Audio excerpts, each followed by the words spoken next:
এই কাহিনীটা জরুর একবার আপনাদেরকে শোনা উচিত। একটা মেয়ে একটা জ্ঞানী ব্যক্তিকে প্রশ্ন করে, ভালোবাসার বাস্তবতা কি?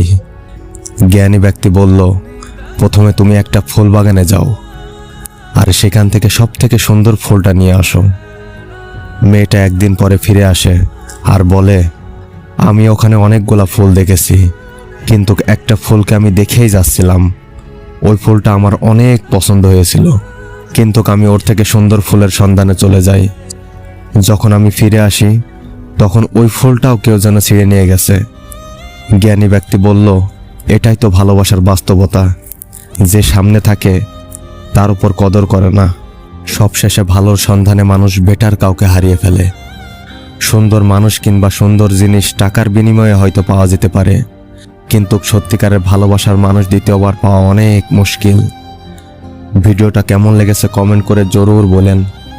এমন ভিডিও পেতে আমার চ্যানেলটাকে সাবস্ক্রাইব করুন, শেয়ার করেন আপনার মনের মানুষকে।